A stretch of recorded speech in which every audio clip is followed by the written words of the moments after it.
Something that I love about John Wick flicks is that in every single one, he talks less and less and less. Also, he's developed his own catchphrase that's just one word. Yeah. And every time that he uses his one word catchphrase, I'm like, fuck yeah. Hello, John. I'm the villain. And here's my monologue about how I'm going to be the one that kills you. Yeah. And then he'll just ruthlessly kill 200 people.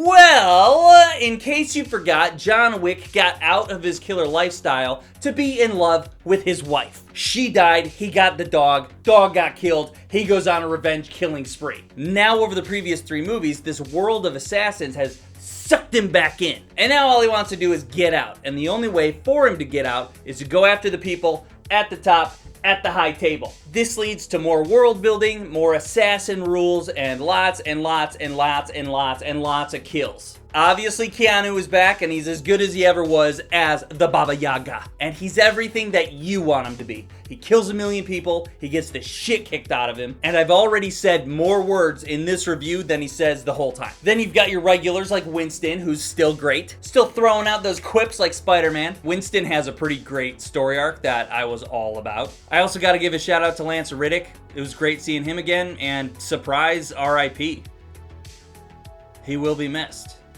Then you got some new folks ready to join the bloodbath. Pennywise is in this. He's there to represent the high table. He is very, very hateable, awesome villain. I don't know what it is about those Skarsgårds, but they are a great family of actors and they're great at being villains. Donnie Yen is in this. He's an assassin who is blind and he's given the task of killing John Wick. I don't know how, but he's a huge threat that cannot see.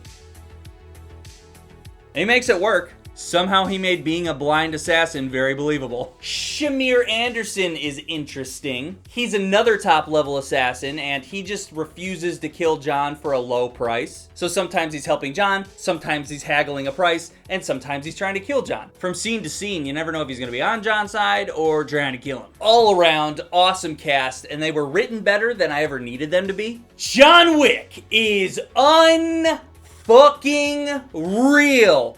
Unreal movie. What a movie. Yes, the action is wild. Yes, an ungodly amount of people die. And it's all fantastic. The fight choreography and the guns and the weapons and the characters, it's all done to perfection. But that kind of stuff you expect with a John Wick flick.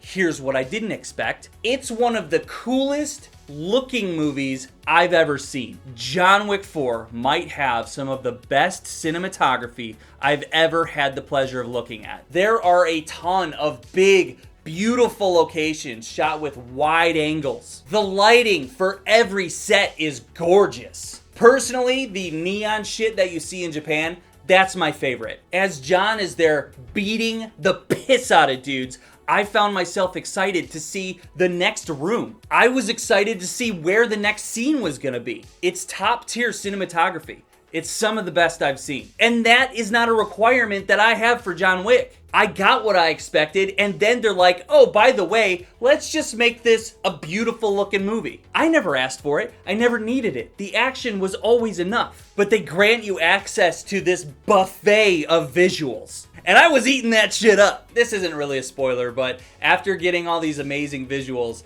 there was one location they got to that disappointed me at first. It was like this older rundown house, and I was like, oh, Then they give us this one-take action sequence from a top view looking down into the rooms that just blew my fucking mind. I would argue that that is one of the best action sequences of all time. An ultimate fuck yeah moment. Fuck yeah. What separates John Wick from other action movies is this cool world that they've built with the assassins. They live by this code. They abide by specific rules. I swear every other person in this world somehow is an assassin. They take that world that they built and they capitalize on it again. And it's great. From start to finish, honestly, I had no issues with this movie. We're pushing 3 hours here, and I didn't feel that at all. Oh, while I'm thinking about it, there is a post-credit scene, so stick around after the credits. Here's a big question that I'm sure everyone's wondering.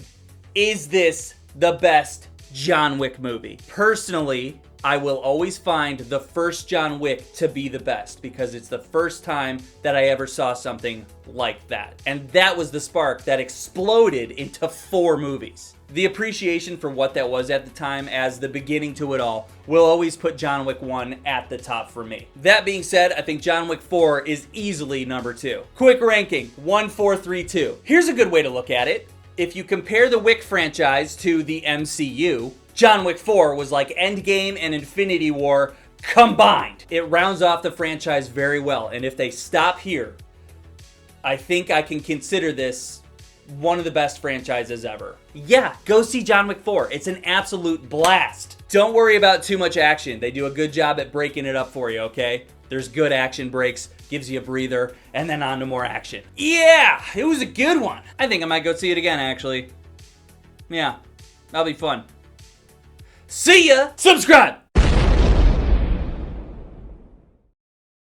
I don't know if any of you have been to a Regal Cinema, but they have a thing called the 4DX, which is a theater that does 3D, but also the seats move around, and they blow air at you, and they shoot air at your ears, and the seats poke you. When I walked into the 4DX theater, I didn't know what was coming.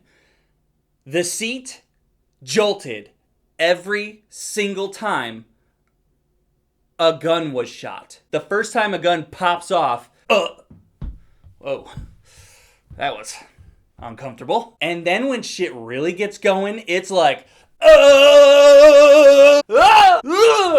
John Wick's using cars to fight people, and the seat's just whiplashing me back and forth. And the first time a sword slashed somebody's face, they shot water in my face. So I'm supposed to think that blood is splattering on my face? I'm sitting there like, and now I'm legitimately sore.